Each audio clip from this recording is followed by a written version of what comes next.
Ny mofinaina isan'andro atolotry ny mpitandrina rakotina valina maoly.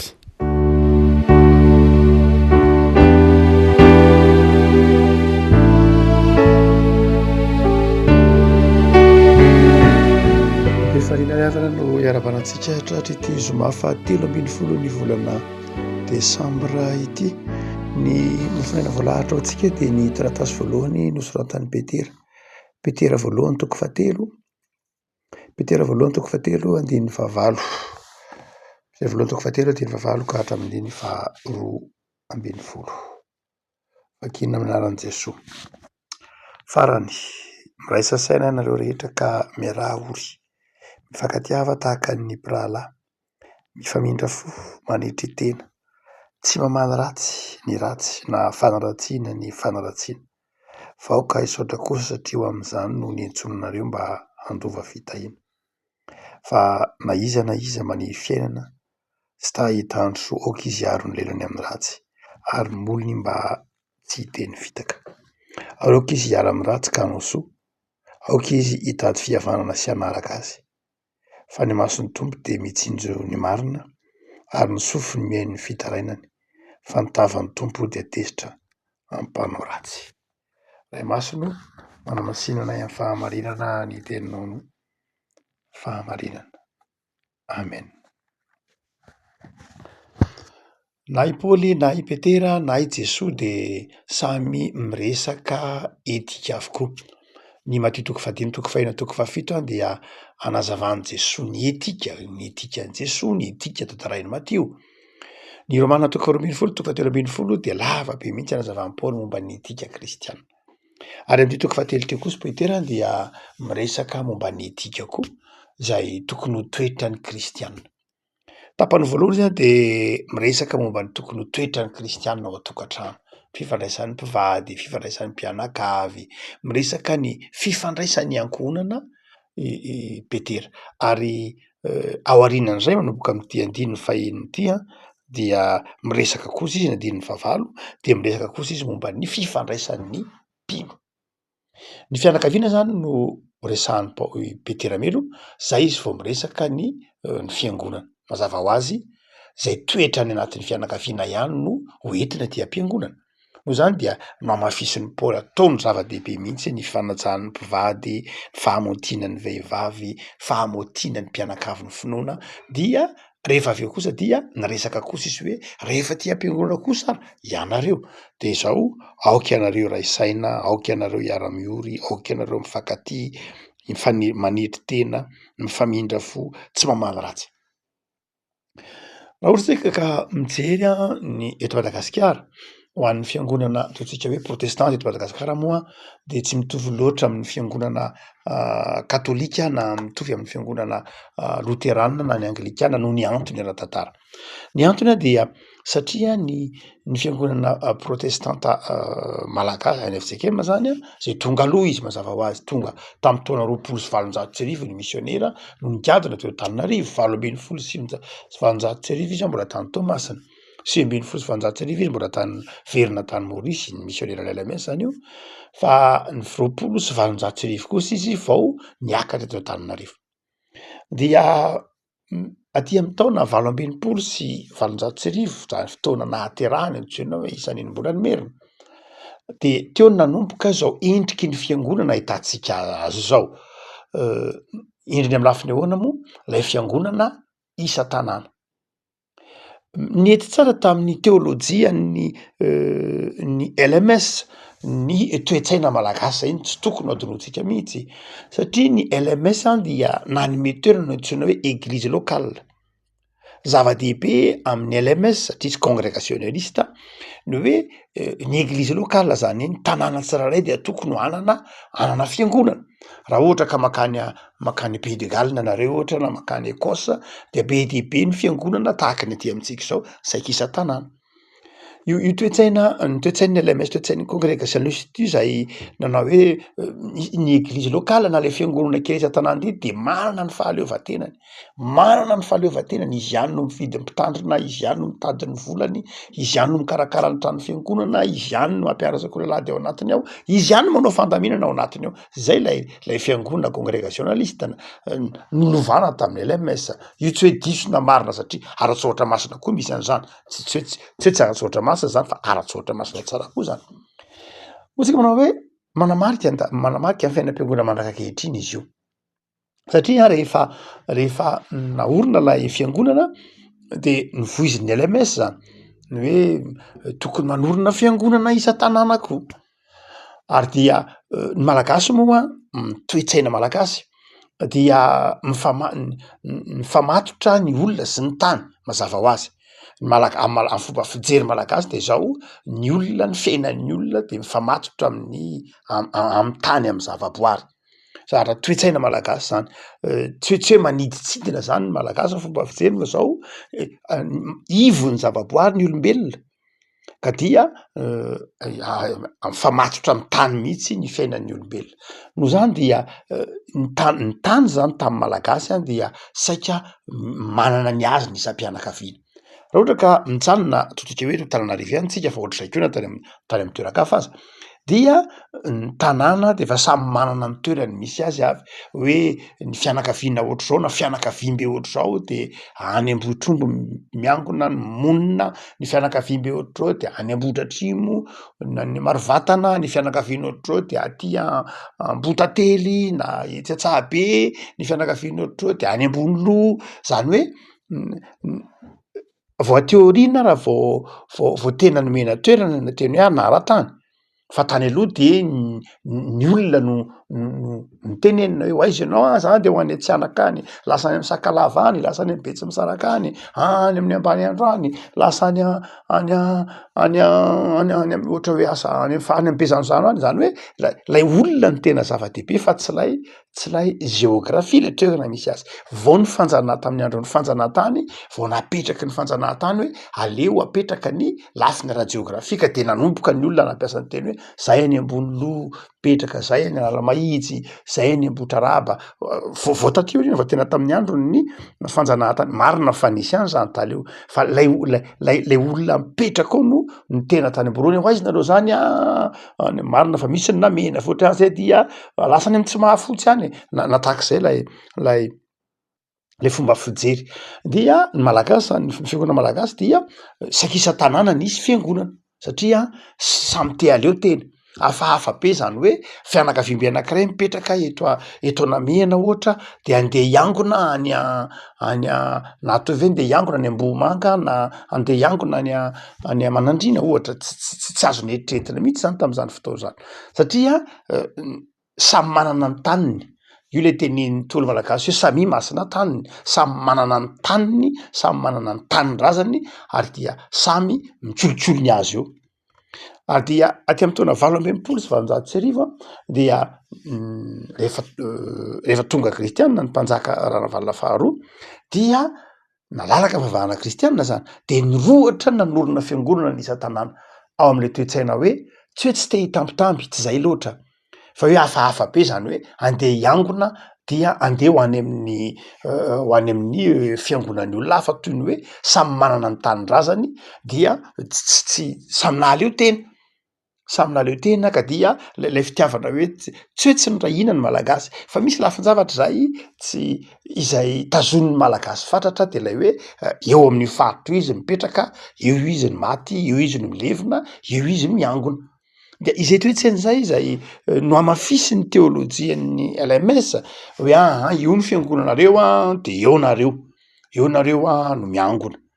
Dia marina ny fotoana sasany fa hitan'ny LMS any le izy somary sarotrarotra, zay no antony nanganany isan'iny mbola merina hoe miparitaka be reto fiangonana reto satria lasa ny fampiolon'olona aty amin'ny taona 1770 voatery tsy maintsy nakambana satria ohatran'ny fampiolon'olona le fiangonana satria samy nanana ny fiangonana isan-tanàna amin'izany taona 1870 zany hoe saikisa-kerinandro to Antananarivo misy fiangonana teraka, saikisa-kerinandro de misy fiangonana teraka zay mihoatra lavitra noho zao fandehan'ny zay natao hoe ribik'ondry satria saika nisy raha manamarika nareo natara-piangonana dia ny akabeazan'ny fiangonana dia teraka be de be ny fiangonana teraka eo anelalelan'ny taona 7 ambin'ny 8 9 ambin'ny 10 7 sy 700 be de be ny fiangonana teraka eo satria lay toe-panahy hoe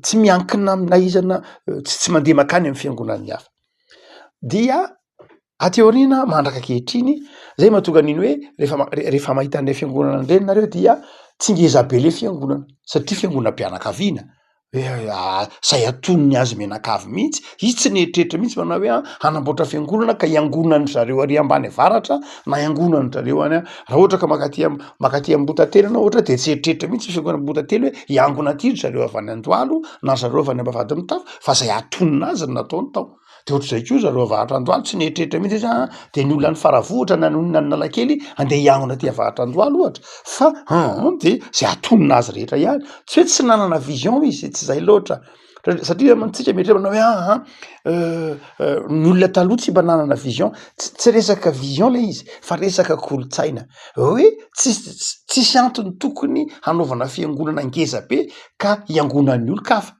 fa izy menakavy ihany no eritreretiny ao satria ohatrohatro zao nisan'izy menakavy dia ampiazy tsara mihitsy io zay mahatokany hoe raha mijery fiangonana kabeazany fiangonana Antananarivo na hatrany amin'ny periferia satria fa teo iny vao nanitatra daholo dia saika karazana fiangonana tanàna de fiangonam-pianakaviana zay no ao ary ao anatin'izany toesaina zany no iresantsika ny Petera voalohany toko fahatelo ty indraindray izy io de lasa misy akony nampandroso be ny fiangonana mazava ho azy nety be tamin'ny protestante io toe-tsaina io tany am-boalohany nety be mihitsy satria mipetraka tsara lay sentiment d'appartenance mipetraka tsara mihitsy le hoe ity fiangonanay dia ampandrosoanay dia tiavinay dia ataonay zay ampandroso azy am'izay lafin'izay tena ampandroso tsara ny fiangonana le izy fa ateoriana tsy mary de tsinjotsinjo ny missionnaire ihany fa miteraka olana le izy satria manjary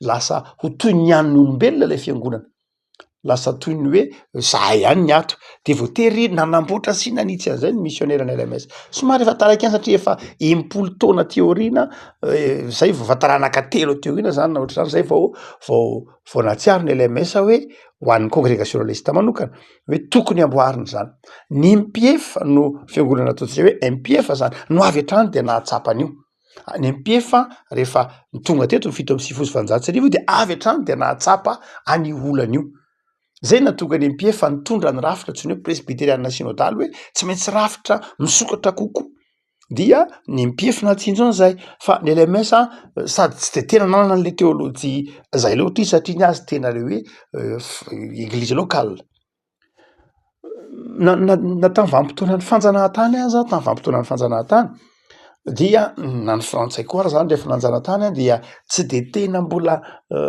nanova loatra lay fifandraisana malagasy amin'ny tany fa nampandroso namalina fa nanome napakatra ny fari-piainan'ny olona izy mba hahafahan'ny olona tamin'ny fanjanahantany zany na miakatra ny fari-piainan'ny olona tamin'ny fanjanahantany dia nanao tranony olona fa tao amin'ilay tanindrazany ihany ohatra hoe mpiasa-panjakana izy de tao ambondrona ihany izy nanao trano raha tao ambondrona ny tanindrazany de tao ambondrona ihany izy nanao trano raha ohatra ka tao nalamahitsy ny tanindrazany dia tao ihany izy nanao trano nandritra ny fanjanahantany fa tsy hoe rehefa niakatra ny fari-piainana dia olona avy nalamahitsy izy ny findrana ka ny Aitosy na rehefa niakatra ny fari-piainana dia olona avy Antosy izy ny findrana ka ny Ambohidratrimo tamin'ny fanjanahantany tsy de mbola nisy loatra zay fa mbola nipetraka tsara lay hoe eo amin'ilay tanindrazana misy ny teny eo ihany no nanokatra no nanorina ny tanànany olona fa rehefa niditra kosa aty amin'ny farapara ny fanjanahantany dia nanomboka niditra ny cité ny fanaovana reo cité isan-karazany ny nanomboka tamin'ny cité ataontsika hoe mahazatra antsika 67 hectares be filoha dia nihitatra aty amin'ny vanim-potoana nefa aty amin'ny fahaleovantena de nihitatra Ambohipo Analamahitsy ny sisa ireny vao napititra ataontsika hoe toe-tsaina tao anatin'ny fiarahamonina malagasy manao hoe ay azo atao na de mitanyrazana aza ty anala mahitsy de afaka mipetraka ny Amandroseza ary afaka mipetraka ny amin'ny cité any Befilo. Tany am-polohany tsy de tena nandray loatra ny olona, somary tany am-polohany somary hafahafa ihany ny fandraisan'ny malagasy an'ireny cité reny tany am-polohany, tsy avy hatrany dia feno be tahaka ny satria ny toe-tsaina hoe aninona any an-tanin'olona any. Fa mijanona mandrakariva atao am'le faritra nisy azy. Ivahenantsika ary ity inona ny ifandraisany am'ty Petera voalohany toko fahatelo ity. Lasa toetra ndraindray raiky tapisaka ao anatin'ny fiangonana ndraindray lay hoe isika samysika ihany anatin'ny fiangonana. Isika samysika ihany no ao anatin'ny fiangonana. Satria lay toe-tsaina n'olo-vana manao hoe isika mianakavy no ato anatin'ny fiangonana dia ndraindray tsy tsapa lay fisokafan'ny fiangonana. Tsy tsapa lay fisokafan'ny mpino amina ataontsika hoe vahiny hafa na olona sendra mandalo na tahaka zany, tsy de tsapa loatra io dia ateraky lay tsy hoe ratsy fanahy fa ateraky lay fitezana naharitra am-polo taona ny 100 taona mihitsy ary. Raha ohatra ka makany amin'ny fiangonana hafa ianao de tsy de mipetraka loatra zany amin'ny fiangonana katolika romanina, satria ny fiangonana katolika romanina de rehefa manorina fiangonana izy eo Andravoahangy na ty Faravohatra ohatra tonga de fa eritreretiny hoe ho ana olona be de ho ana tanàna be dehibe io, ho ana karazan'olona be dehibe io, de tsy mipetraka mihitsy zay. Fa ho an'ny protestanta na ho an'ny loterana koa tsy de mbola mipetraka zay, tsy mipetraka koa zay, fa ho an'ny protestanta FJKM dia no lay tarazo ela be de manjary toy ny hoe fianakaviana ao. Zao moa efa misaoran'Andriamanitra fa indrindra ho an'ireo fiangonana efa amin'ny ataontsika hoe ivelana Antananarivo, ivelan'ny Renivohitra de efa misokatra lay fiangonana satria efa manomboka manao église de quartier, zany hoe manomboka miditra tsy voatery hoe tanindrazan'lay olona eo fa mety mividy tany teny izy de nanao trano teny de lasa miangona am'izay fiangonana akaiky eo manao ataontsika hoe église de proximité, zany hoe mamonjy an'le fiangonana akaiky eo le olona. Ny tiana tenenina tiany Petera ho tenenina am'ty de zao, ny fiangonana de zao tokony hifankatia. Ny fiangonana de zao tokony hifankatia. Tsy de tsapy zany ndraindray ao anatin'ny fiangonana satria tsy misokatra hoe zay sam'zay ihany raha misy olona tonga any indray dia tsy tena any amin'ny fiangonana hafa zany hoe fandraisana olo zany tsikitsiky, ty ny seza, misy tsy mitondra baiboly ty ny baibolinao, tsy mitondra firana ty ny firana, raha vahiny de azavaina mihitsy manao hoe fa ianao avay zay protestanta ianao sa katolika, katolika ianao zao ny fomba ato anatin'ny fiangonanay, hitanao ohatra misy mandray tahaka zany. Fa ho an'ny fiangonana protestanta FJKM ohatra zay dia ndraindray tsy de tena miaina an'izay loatra izy, tsy hoe ratsy fanahy izy fa satria efa mifakazatra ao anatin'ny fiangonana io. Misy tombony le izy amin'ny lafiny hoe ny kristianina dia mifakafantatra. Fantradray raha ohatra ka hitarina loatra de manjary tsy tafiditra ao anatiny io indray ny olona hafa, hany ka manjary ao anatina tanàna lehibe anankiray dia misy kristianina maro an'isa saingy tsy miangona am'lay fiangonana akaiky azy eo izy satria mahatsiaro vahiny fa na izy tsy miangona na izy rehefa tsy tonga any am'le fiangonana mahazatra azy any amin'ny 20 kilometatra na 5 kilometatra izy de midranona ao an-trano. Eto ry afaka malala misy etika, misy toe-panahy tian'ny tompo iainan'ny fiangonana. Tian'ny tompo ny ioarantsika zay mety ho karazana fahasamihafana rehetra. Ny mpino, ny kristianina miara-mivavaka de zao mahavita misongona zay mety ho karazana fahasamihafana. Ara-kolotsaina io, miraisa saina. Ny kristianina ao anatin'ny fiangonana de mahavita misongona ny elanelana eo amin'ny fari-piainana, ny elanelana eo amin'ny fari-pahalalana. Raha tsy zay tsy miorina tsara ny finoana hoy Petera eto am'ty hafatra ity. Zay mahatonga azy miteny manao hoe tokony mahay manetry tena. Ry havako, tsy vitan'ny fiangonana ny fitoriana ny filazantsara raha miady izy. Raha fiangonana tsy mifankatia, tsy mahavita mitory ny filazantsara. Fa ny matoa Jesoa nanafatra hoe mifankatiava.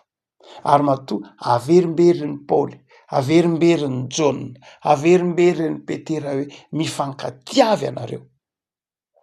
dia satria zava-dehibe ny hoe ny fitoriana ny filazantsara dia toriana ao anatin'ny fifankatiavana ary zany mpino mitory ny filazantsara zany de mpino mahay mifamela, tsy mamaly ratsy, tsy mifampiandrika endry-dohana, tsy mifamaly faty satria ny filazantsara de filazantsarany fihavanana sy ny fampihavanana. Paoly efa nanazava any amin'ny Efesiana manao hoe Jesoa ange nandrava ny hevitry ny fisarahany. Tsy tokony hisy olona ao anatin'ny fiangonana miangona ka hatsiaro hoe misy adverserany ao anatin'ny fiangonana.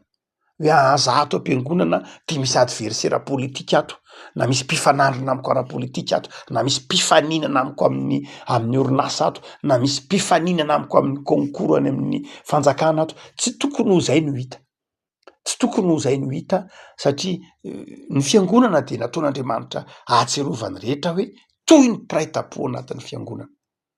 Toy ny mpiray tam-po fiangonana zay tsy miorina amin'ny hoe fifamatorana amin'ny tany fa fifamatorana amin'Andriamanitra ao amin'ny lanitra mihitsy aza. Zany hoe lay mpanjiny mpino de zao tsy lay kolotsaina mampisaraka fa lay filazantsara mampiombona. No zany dia afaran'ny Petera eto ny kristianina manao hoe rehefa miangona nareo ao anatin'ny fiangonana de zao miraisa saina. Aoka anareo hifandefitra, aoka ianareo tsy hatsiaro hoe manana fahavalo ato na misy olona tsy tia ato. Ny fiangonana de natao ho an'ny olona rehetra mazava ho azy. Matoa napetrak'Andriamanitra na orin'Andriamanitra eo amin'io tanàna io fiangonana io de misy asany, misy dikany ho Paoly. No zany de natao ho an'ny olona rehetra izay eo amin'ny tanàna sy ny manodidina na koa zay mety ho te hiangona ao anatiny eo. No zany de anjaran'ny kristianina tsirairay ny miezaka mifankatia, miezaka manitry tena, miezaka miara ory, mifanampy arak'izany. Zany toe-panahy zany de tsy vitany maha olombelona. Raha ohatra ka tsy eo Jesoa de lasa club fotsiny izy. Satria mety misy club mahavita an'zany mety misy club mahavita an'zany. Andao tsika hifanaraka dia rehefa misy marary de vangiantsika, rehefa misy tsy manam-bola de ampitsika, de andao tsika mety misy club tahak'izany. Ny fiangonana tsy club. Ny fiangonana koa tsy salle de sport ka hoe rehefa te hipotra te hoany de tsy makany. Ny fiangonana tsy zany. Fa ny fiangonana dia io tenenin'ny Petera io, zavatra rafitra na tenan'ny Kristy nataon'Andriamanitra hitaiza sy hanolokolo ny finoan'ny olona. No zany dia tsy maintsy miaina ny filazantsara izy. Ny ivon'ny fiangonana zany de Jesoa.